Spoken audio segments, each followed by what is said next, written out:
సార్వత్రిక ఎన్నికలకు సంబంధించి జిల్లాలో ఎటువంటి సంఘటనలు జరగకుండా ఉండేందుకు అధికార యంత్రాంగం జిల్లా వ్యాప్తంగా 25 సీసీ కెమెరాల వ్యాన్లను ఏర్పాటు చేసినట్లు టెక్నికల్ ఇన్ఛార్జ్ రఘు తెలిపారు.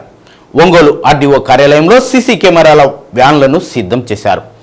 కలెక్టరేట్లోని కంట్రోల్ రూమ్కు కనెక్షన్ చేస్తూ సీసీ కెమెరాలను వాహనాలకు ఏర్పాటు చేశామని అన్నారు.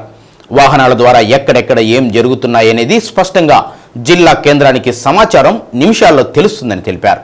దీనికి తోడుగా వాహనాల వేగ నియంత్రణ, వాహనాల్లో ఓటర్లను ప్రలోభపెట్టేందుకు నగదు ఇతర వస్తువులు ఎలాంటివైనా తరలిస్తుంటే వాటిని అరికట్టేందుకు ఏర్పాట్లు చేశామని అన్నారు. జిల్లాలో 25 వాహనాలు ఎప్పటికప్పుడు సేకరించిన సమాచారాన్ని జిల్లా కేంద్రానికి అందించేందుకు ఈ సాంకేతిక పరిజ్ఞానం ఉపయోగపడుతుందని తెలిపారు.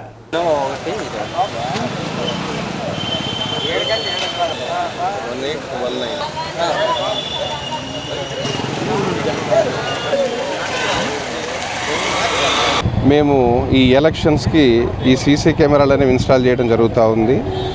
ఇది నెక్స్ట్ బాపట్ల 2 జిల్లాలు చేస్తూ ఉన్నాము.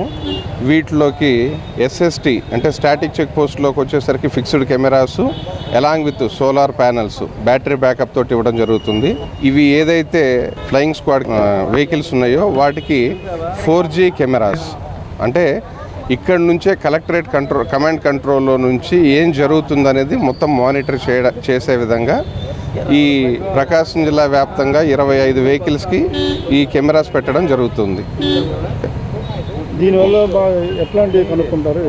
దీనివల్ల ఏంటంటే ఏ విధమైన అంటే వీడియోగ్రాఫర్ ఉన్నా లేకపోయినా ఈ కెమెరాలో ఉన్న ఫీచర్స్ ఏంటంటే 360 డిగ్రీస్ రొటేటబుల్. ఇది 360 డిగ్రీస్ రొటేట్ అవుతూ ఉంటుంది. 360 డిగ్రీస్ రొటేట్ అవుతుంది. ఈ రొటేషన్లో నుంచి కమాండ్ కంట్రోల్ ఫర్ ఎగ్జాంపుల్ ఏదైనా ఇష్యూ జరుగుతూ ఉంటే కమాండ్ కంట్రోల్లో నుంచే డైరెక్ట్ ఫీడ్ తీసుకోవచ్చు. ఏం జరుగుతుంది ఏంటనేది వెహికల్ నుంచే వచ్చేసేస్తుంది. ఎక్కడెక్కడ తిరుగుతాయి ఎట్లా? సో ఇవి వచ్చేసి డిస్ట్రిక్ట్ వైజ్గా 25 కెమెరాస్ పెట్టాం సార్. 25 వెహికల్స్ ఉన్నాయి. 25 వెహికల్స్ తిరుగుతూ ఉంటాయి. దేనికి ఫ్లయింగ్ స్క్వాడ్కి సపోర్ట్ చేస్తుంది అన్నట్లేదు. వాళ్ళు ఏదైనా చెక్ చేసేటప్పుడు కానీ అంటే మనీ కావచ్చు, లిక్కర్స్ కావచ్చు, ఏదైనా వాళ్ళు చెక్ చేసేటప్పుడు ఇది ఎవిడెన్స్ కింద ఉంటుంది.